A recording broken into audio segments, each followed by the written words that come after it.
Salut mes petits allosaures. Allozor.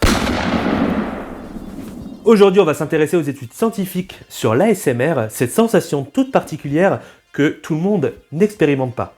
Il y en a même que ça énerve, moi le premier. Oh, je suis terriblement énervé, putain. Je vous rappelle que cette vidéo se fait en partenariat avec la chaîne YouTube Juste un bruit doux qui s'affiche juste là et dont le lien est dans la description. N'hésitez pas à aller voir ces petits travaux d'ASMR pour vous relaxer et pour prendre un instant pour prendre soin de votre santé mentale. La personne qui gère cette chaîne nous a d'ailleurs préparé une petite surprise en fin de vidéo. Ne zappez pas!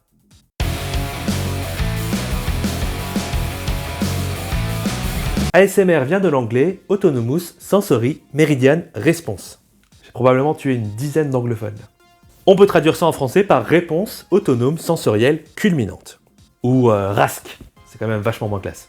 C'est un sigle qui désigne une sensation distincte, agréable de picotement ou de frisson au niveau du crâne, du cuir chevelu, mais aussi au niveau des zones périphériques du corps en réponse à un stimulus visuel, auditif, olfactif, etc. A noter que, bien qu'elle ait toujours existé, la ASMR n'est nommée ainsi que depuis 2010, lorsqu'elle fut baptisée ainsi par une certaine Jennifer Allen, alors consultante informatique pour un service de soins. Sur le plan scientifique, on ne connaît pas encore tout de la ASMR, loin de là, mais il semblerait que ce ne soit pas juste un fourre-tout de termes pseudo-scientifiques comme l'homéopathie, la psychanalyse, la PNL. Waouh! Tu veux te mettre à dos tous les lobbies d'un coup?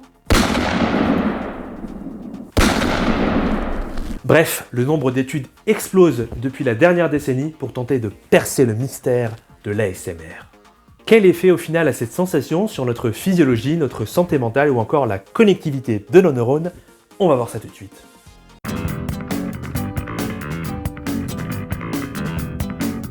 On peut déjà citer les travaux de Fredborg, Clark et Smith de l'université de Winnipeg au Canada.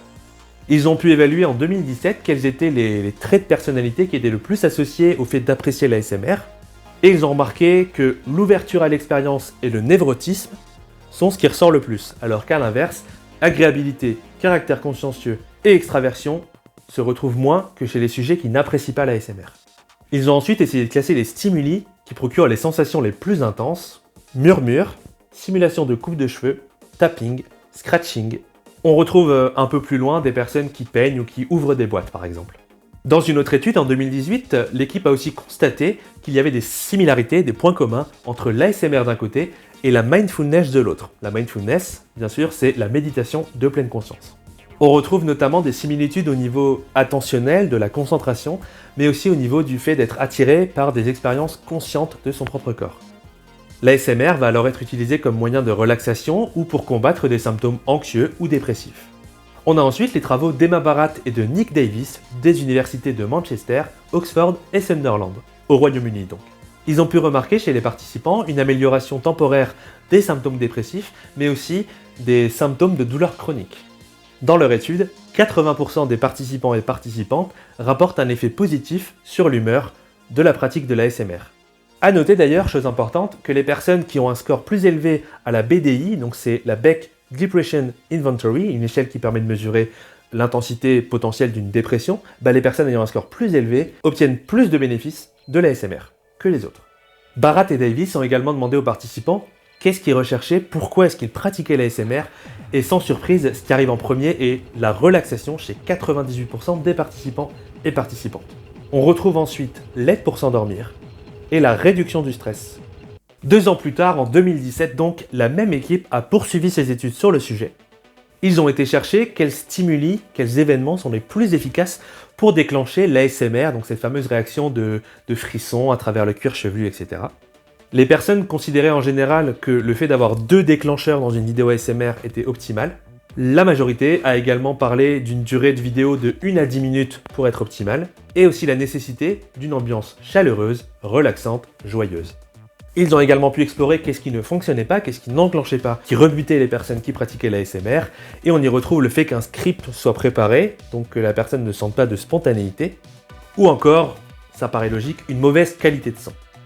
La majorité des participants souhaitent aussi des sons réalistes pour une meilleure immersion, ainsi que des sons graves plutôt qu'aigus. On va partir maintenant un peu du côté des effets physiologiques de l'ASMR. Qu'est-ce qu'on a remarqué au niveau biologique, au niveau des effets sur le corps?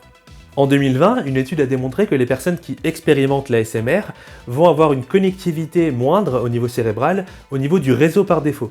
Donc c'est un réseau qui est utilisé pour les pensées, les réflexions, les distractions, lorsque le cerveau n'est entre guillemets pas utilisé pour autre chose. Le pattern d'activation est aussi étrangement similaire à ce qui se passe quand on prend des drogues psychédéliques. Et enfin, l'insula et le cortex singulaire sont également pas mal sollicités. A noter aussi que l'ASMR fait baisser le rythme cardiaque et augmente la conductivité de notre peau. En 2018, une étude a également démontré que ce qui était activé dans le cerveau des personnes qui expérimentent l'ASMR ressemble à ce qu'on peut expérimenter, ce qu'on peut avoir découvert dans le cas du frisson musical, le thrill. On peut retrouver une plus grande activation des régions cérébrales impliquées dans le système de la récompense, comme le noyau accumbens,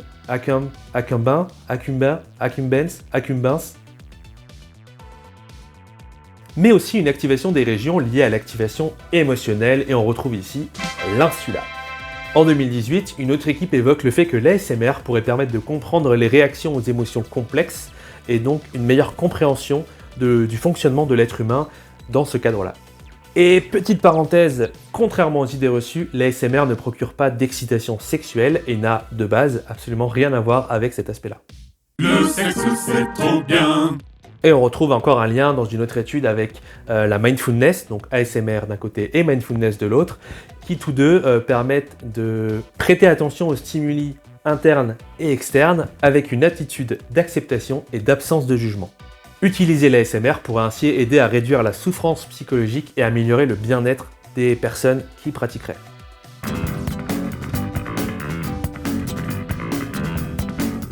Bref, les recherches sur l'ASMR sont encore à leur balbutiement, mais on commence déjà à avoir quelques résultats encourageants quant à un impact positif sur notre bien-être, notre santé psychologique, notre santé mentale en général. Il faudra alors attendre que les expériences soient répliquées, que les recherches continuent de se poursuivre et que les hypothèses soient confirmées ou infirmées. La méthode scientifique. Science, bitch. C'est d'ailleurs ce que précisent les auteurs et autrices des différents articles et des différentes équipes que je vous ai cités tout au long de cette vidéo. Moi je vous laisse ici pour ce petit épisode consacré à l'ASMR. N'oubliez pas de rester jusqu'à la fin de la vidéo pour voir ce que nous propose Justin Bruidou, une chaîne consacrée à l'ASMR, qui a emprunté mes dinosaures pour nous préparer une petite surprise. D'ici la semaine prochaine et notre nouvelle vidéo, n'oubliez pas de prendre soin de votre santé mentale, surtout en cette période où le premier confinement fête son anniversaire. Relaxation, méditation de pleine conscience, coloriage, ASMR, peinture, lecture, écriture, prenez ce qui vous convient et n'oubliez pas que votre bien-être passe avant tout. Vous pourrez ainsi soulager les maux du quotidien en attendant pour l'ASMR les mots de la littérature scientifique. Je chiale, putain! Restez dino, comme d'habitude, et à la semaine prochaine. Ciao, bye bye.